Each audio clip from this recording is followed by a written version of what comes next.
Welcome back, everyone. Today we're gonna kind of describe and document how we found our trailer, and then later on you'll get a full tour of how it is at the moment. We are gonna be changing a lot to it. So, without further ado, how did we find this trailer, Ernst?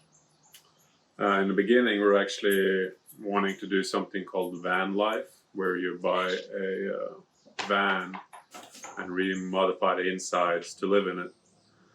After doing some shopping and trying to find a van that I was tall enough to stand in, we both realized that it would be a little bit too expensive to not only buy it, such a big van, but also remodify it. So we decided to go with a camper trailer. Mm-hmm. Yeah, so like Ernst was talking about, on YouTube, van life looks fabulous and lavish, but my gosh, they are small. Yeah. And we are two larger people, and that wasn't going to work. So one of our friends turned us on to campers and RVs and such, and so that's where we pivoted to look. It was interesting because we were planning to build out the van on our own and do all the construction and kind of make it customized to be ours, but for less cost we could get a camper already made that had everything we wanted. So we absolutely pivoted then and there once we realized that vans are actually very small in real life. So Sarah did a good job searching for camper trailers around in Columbus, Ohio, where we used to live. We went and visited a few of them. After looking through all of them, we quickly realized that height, me standing up straight, is the number one requirement. Anything else we can figure out. And the ones we tried that were on the lots, only maybe 2 out of 20 were actually tall enough, but I still kind of hit the head on the ceiling. But through our search at the different dealerships, we found different things that we liked and we didn't like. We wanted a dual axle, so it needed to be big enough to have 4 wheels for traction driving. We wanted it to have an oven. A lot of the other campers just have the stovetop, so having an actual oven created a separate bracket of camper. And then another requirement was we wanted it to be light. We didn't want to carry around a massive 5th wheel or 30-foot camper. A lot of, maybe next time we get a camper, or if we get another camper, we'll graduate up. But being first-time trailer pullers, we wanted to control the weight and the size of it a little bit. Yeah, first-time trailer and truck owners. I wasn't confident in driving a 5th wheel or anything that big, so getting a little bit smaller trailer has given me the confidence to drive them. Where I'm from in Norway, you actually have to take your own trailer license to drive with a trailer behind your car, so I was kind of surprised when I could just buy my big old truck and drive around with my trailer. So we're learning as we go. We had friends and family that taught us how to back up a little bit, and we already had one trip down to the Emerald Isles where I was able to take the trailer through the West Virginia mountains, and that gave me a lot of confidence to drive the whole thing. But when we were looking, that was size was definitely on our minds. Another requirement, because Ernst is so tall and talking about the height, not only did he want to be able to be comfortable standing up, he also wanted to be comfortable sleeping. So you'll see that in our queen size bed, it's a north to south bed, which means it runs from tip to end rather than from side to side. That way his feet can hang off and he has plenty of extra room to expand while horizontally sleeping. Yep. So how we found this trailer was that we Sarah was scouting Facebook Marketplace, and she found this used trailer by the border of Indiana, and asking if we could come visit. I guess the first appointment didn't fit because there were some holidays going on? Yeah, it was right after Easter weekend, and I had been corresponding with the previous owner, who had multiple buyers interested, but we were kind of first in line. So on a Wednesday morning before work, we went out super early, drove 2 hours to his house, and then spent time looking at the camper. He did a fabulous job of taking care of this camper. So Dave, thank you very much. We appreciate it. It's a 2018 Jayco Flight SLX 212QB. Ernst will put that on the screen right here. But Dave did a great job. He and his late wife were able to use it a couple times, and he took really, really good care of it, and it was in very great condition. So we're very fortunate to have found that.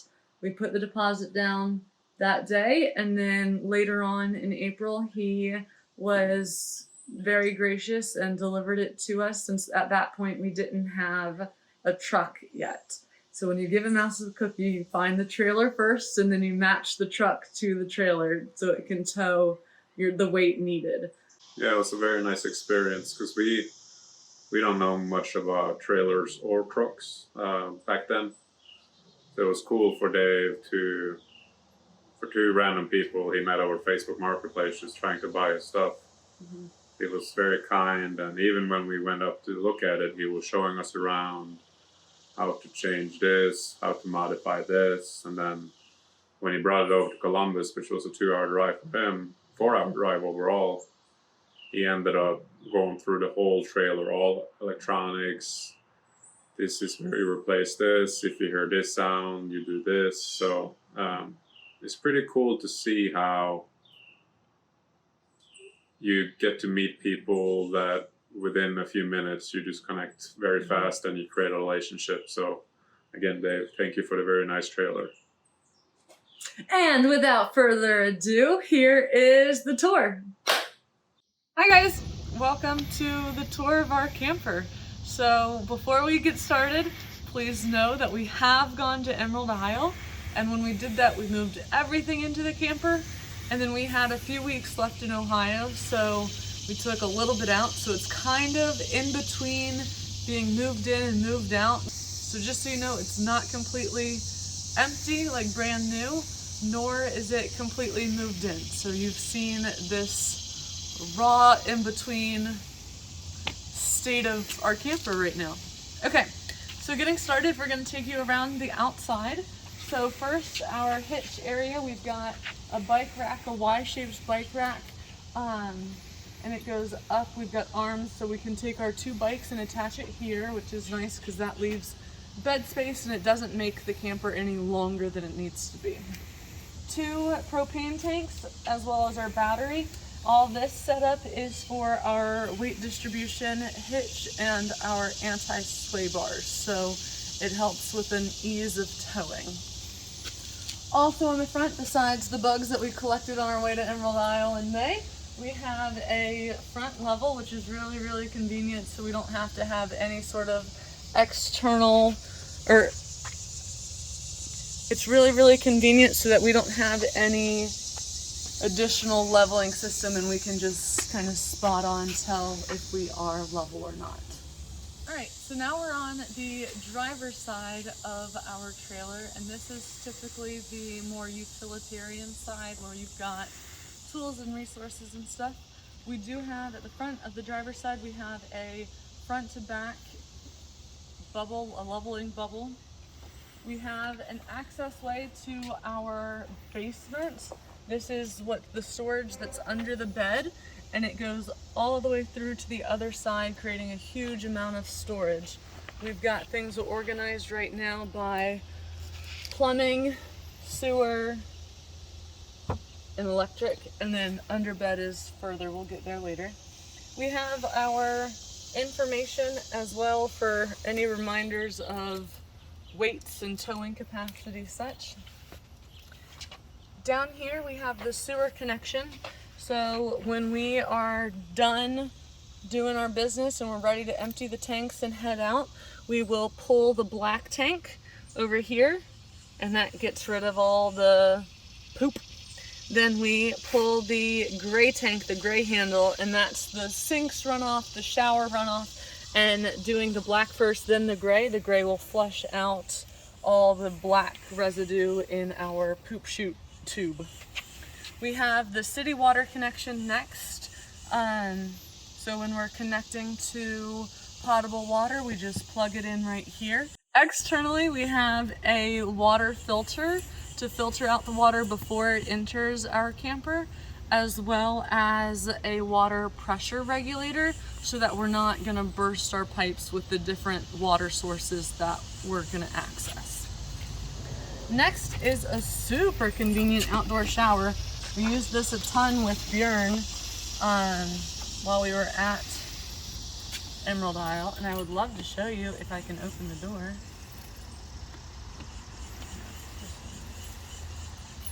One moment, please.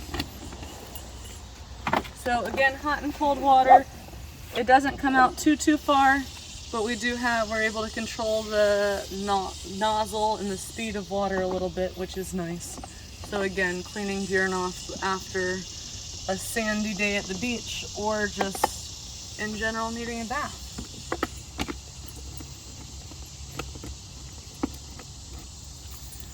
So behind here is our refrigerator. That's the outlet for the refrigerator. We have our 30 amp cord coming out of here. If we wanted to fill our gray tank, we would just use this rather than using the potable water connection. This fills the tank, and then the tank would supply the lines rather than the external city water source. Our heater runoff, and then also our water heater is back here. If we were so luxurious to have a campsite that has cable TV or satellite TV, we're able to hook it up through this port to the source. So we've made our way over to the passenger side of our camper. This is going to be more of the livable side. It starts with this awning. So it's a 15-foot awning that has an LED light strip underneath it, and it rolls out. Obviously there's a house in the way right now, so we're not rolling it out, but it has a speaker in the corners that connects to a radio that's inside, so we can have a party on the outside. We have our logo and everything like that. We do have some power sources here, so if we're gonna have an outdoor kitchen or we just need external power sources, it's just the regular old house plugs. This is the vent to our oven and our microwave that's inside. And then as we pass the door and the threshold, this is the other side of that basement that we have that goes all the way through. You can see the sunlight on the other side.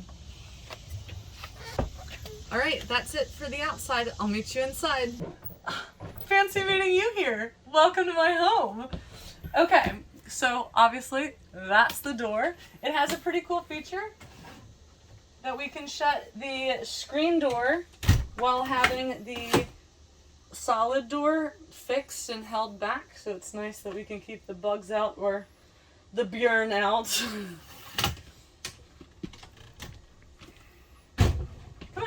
Okay. Good boy. So we added key hooks. We have all of our controls. We can know where our levels are for the black tank, the gray tank, the freshwater tank, and our battery, all with the click of a button. So you can see that we're empty on everything, but battery is full. We also can control our water pump and our water heater here. Our water heater is 6 gallons, and so it's not, and it takes a lot of energy, so it's not something that we use all the time, but maybe 10 minutes prior to showering or using hot water, we will turn it on and get ready to go. We have a dual bowl sink, and again, it doesn't have water in it now, but it's got a nice swivel here. Overhead cabinets are here. Overhead cabinets allow a lot of storage. We plan to put in a shelf to allow additional storage and use of the vertical height. Under the sink, we've got under sink storage here, as well as 2 drawers.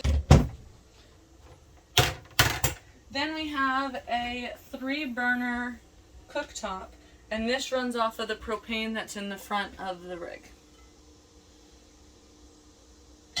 It's also a propane oven, little pizzas and such in there.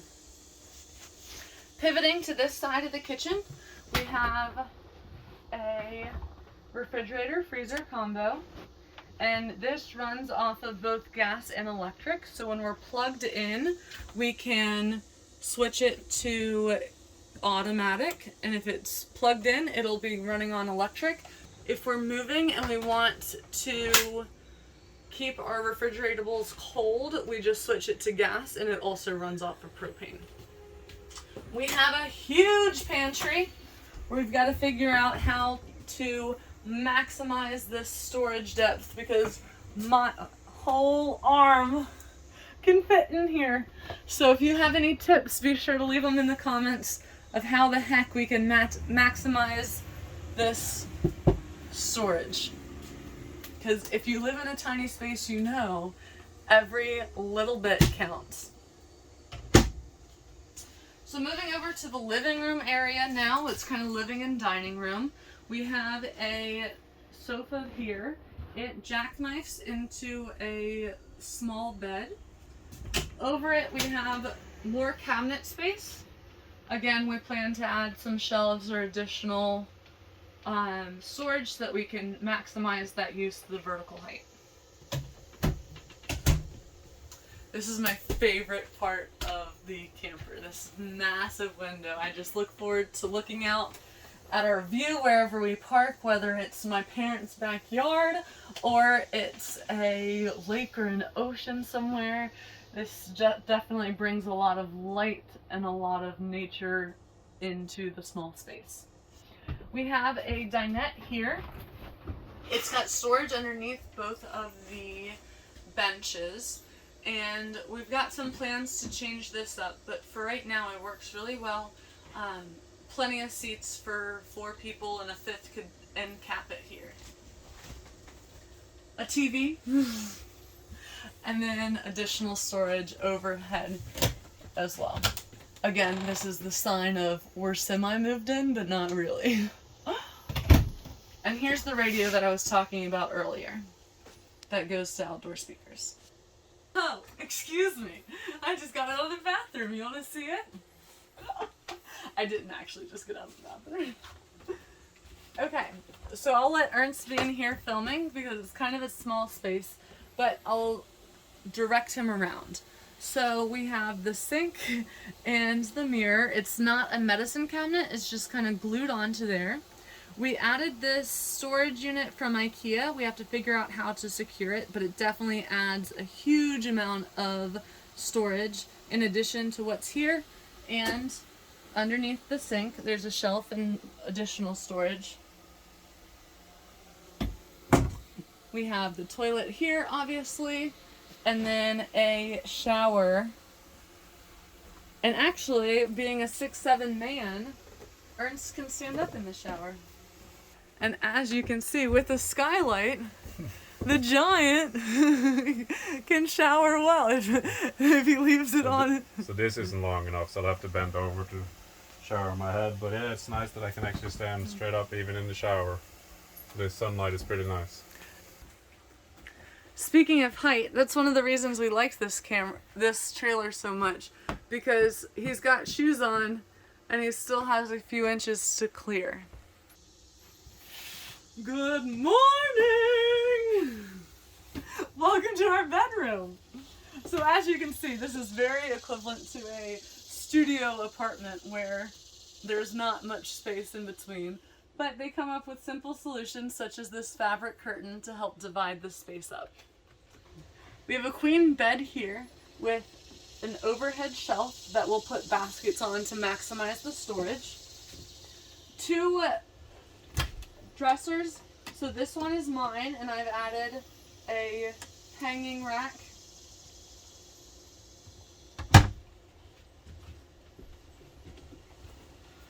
And then Ernst will take this side, and his already has shelves. Again, it's those super, super deep shelves. So if you have any suggestions on how to maximize the depth of this shelf, let us know.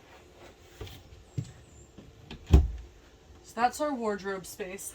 Then these side tables are actually the covers for that basement area we showed you before. So there's one portal there and one over here. And if I'm really super strong, ooh. So this is the full basement. We're gonna be making some changes to it as far as adding some supports and changing out some access ways. But it's pretty nice to be able to access all of our stuff both from outside and inside. This, in addition to the bed of our truck, is a huge amount of storage that we have to be able to maximize.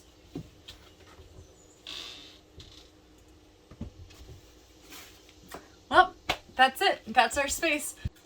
So while we're here for the 3 weeks, we will be kind of renovating in a few sections to give Bjorn a permanent location, as well as add some additional storage solutions. So this is how we bought it, and we hope that you stay tuned for how we're gonna change it and update it. Hi, Dave. Oh, Ernst just reminded me from behind the camera. Be sure to like and subscribe. Thanks, guys. Bye. If you heard a jingling during the video, it's that monster.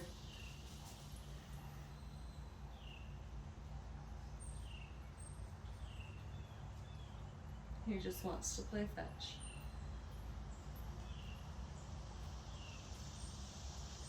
All the way. Come. Björn. You're being filmed. You gotta act good. Down. Drop it.